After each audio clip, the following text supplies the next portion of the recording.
What's up, you guys? Welcome to another episode of Hero TV, where this is the show where we discuss all the superhero news happening in the superhero universe.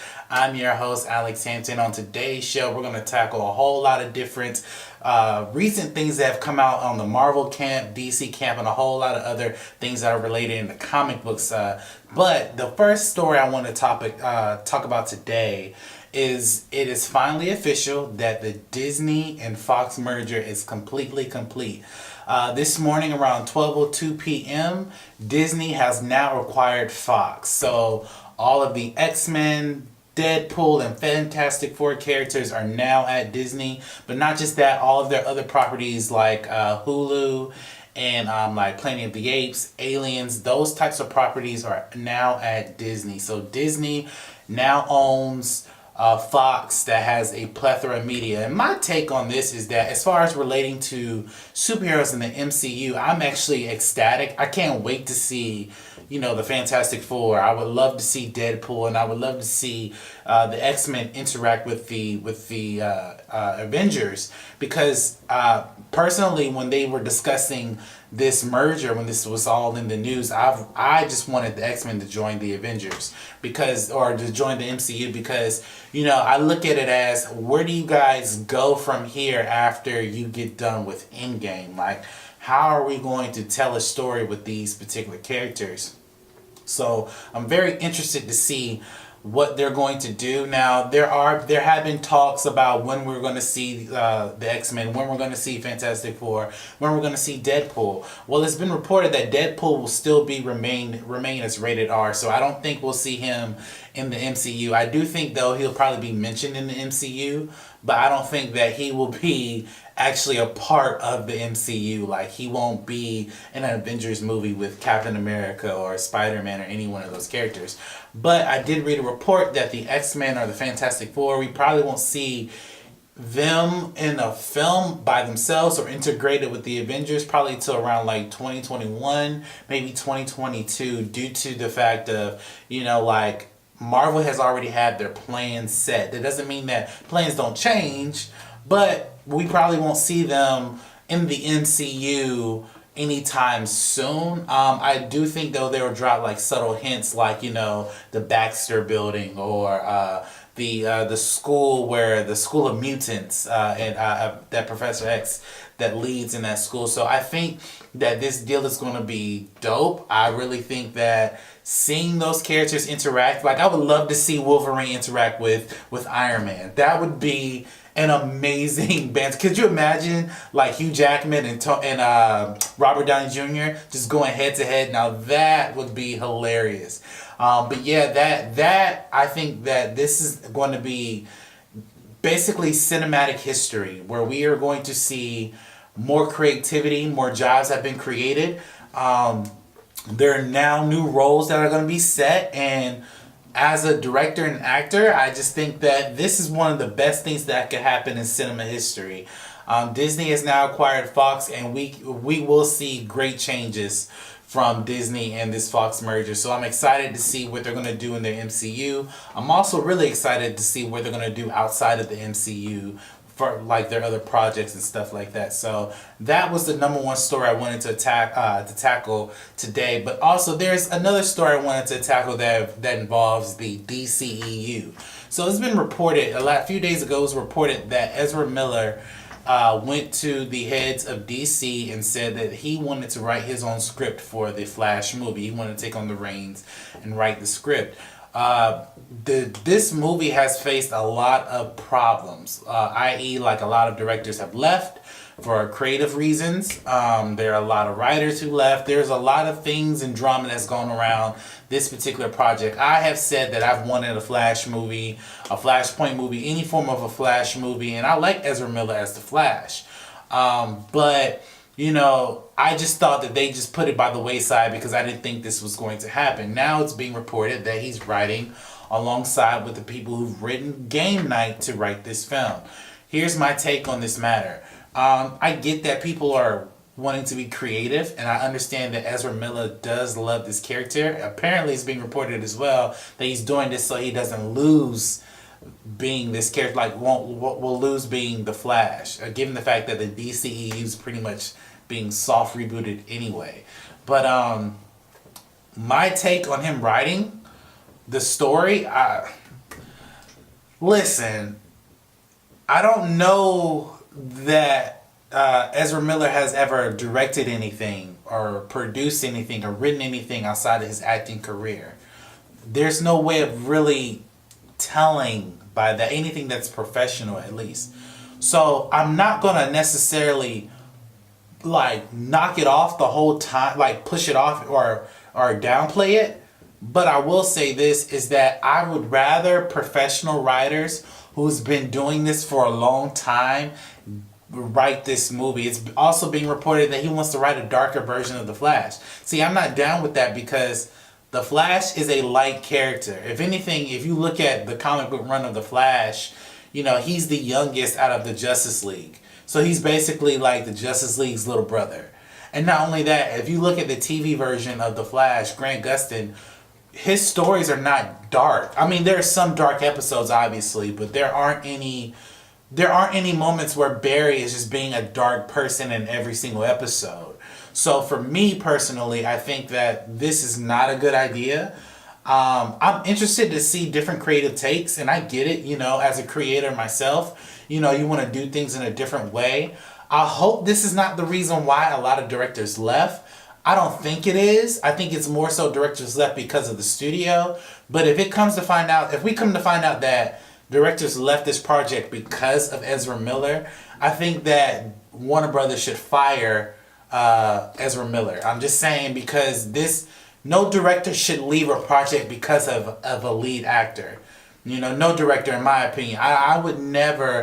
I shouldn't leave a project because my lead actor in my movie doesn't want to follow the script or follow the guidelines that I set for the film that's been approved by the studio. So personally, I'm interested to see a different take, but not so much a darker take. And then again, like I said, I'm a little bit apprehensive because I don't know how many projects that he's done professionally where he was listed as a executive producer or a writer or anything of that nature.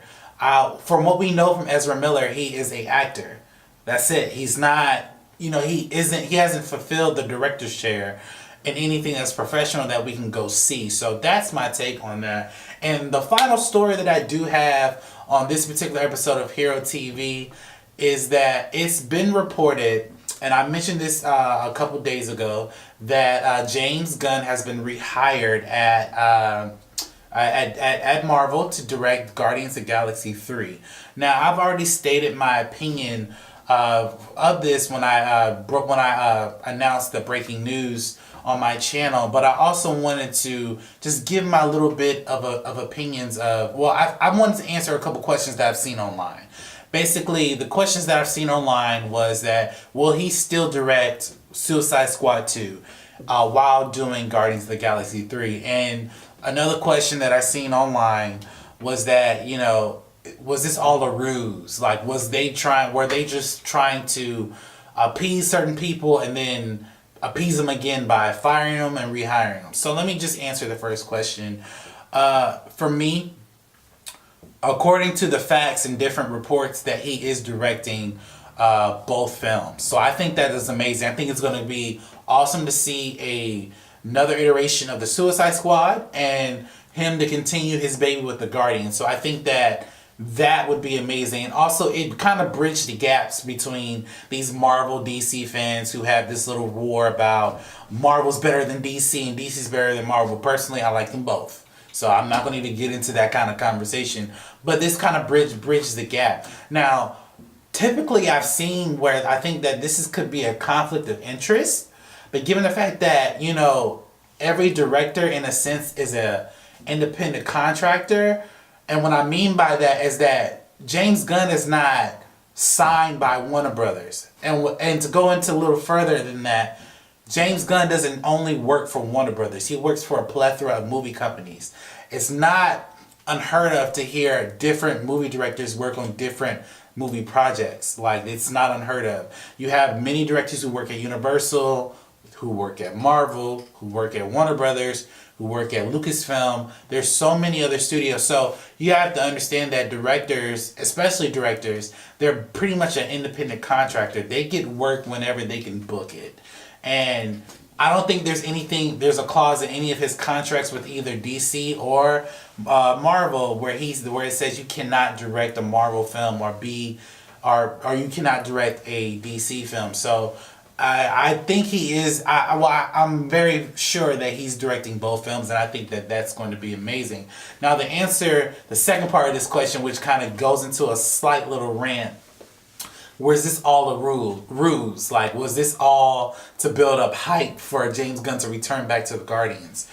For me, initially when I saw the report, I didn't believe it. Like, even though it was coming out of Variety and Deadline, I didn't believe it.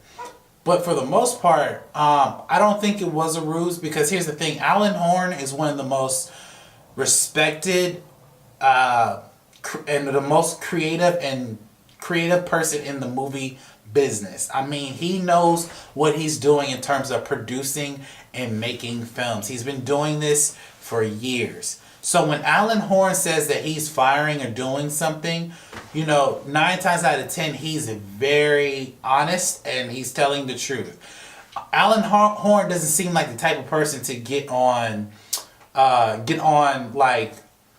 wave where he's trying to ride other people's opinions. I mean, he's a self-made dude. So Alan Horn, I don't think he would do this just to set his company up for publicity, in my opinion. Because we haven't seen that type of nature from him, at least that I'm aware of. We haven't seen that type of nature from him when he wants to promote his movies and get into the things. I also think that the reason why I don't think that this is a ruse, keep in mind, James Gunn helped make Marvel and Disney basically, I think, around $3.5 billion just in the films that he has done, and the creative vision that he's had for the Guardians and in Infinity Warfare, and in Infinity War, and I'm assuming that he is also a part of Endgame that's coming out. So when Alan Horn was looking at this, I just think that he rethunk it and just said, I think this was a rash decision. I want to put you back on this project. And, there was a report that Disney didn't meet up with other directors. I know for a fact that's a lie. Disney did meet up with other directors. So they just knew that nobody else could do Guardians except James Gunn. And if they were to take Guardians off the docket, I don't think that they would, I put it to you like this. The money that Guardians was making, Captain Marvel wasn't going to make those numbers. Any other obscure properties weren't going to make those numbers. Guardians is a household name at Marvel. And given the fact that James Gunn is a part of the Marvel Cinematic Universe and has basically birthed the Guardians, they had to bring him back. So, no, to answer the question, I don't think it is a ruse, but at the same time, I'm glad that Marvel and Disney decided to bring him back. I think that he fits the narrative for the Guardians. He's done a really good job with them so far. So I always said, like I said in my previous video, I don't think that he should have got fired in the first place. Well, that is it, you guys. That is my show. Thank you for watching this brand new episode of Hero TV. Hero TV will air every Wednesday of every week. So I hope you guys tune in. Thank you guys for watching this episode. And by the way, this episode was sponsored by Squad Block Comics. It is a comic book website that supports Black comic book characters. Go check them out. They're an amazing website. Thank you guys for watching this video, and you guys have a blessed day. Thank you guys for watching this video. Go ahead and subscribe to my YouTube page to get more exclusive content coming from my YouTube channel. And if you want to watch my previous videos, go ahead and click on this video up here or this video down here, where you get to see more exclusive content coming from my channel. Thank you guys for watching this video, and you guys have a blessed day.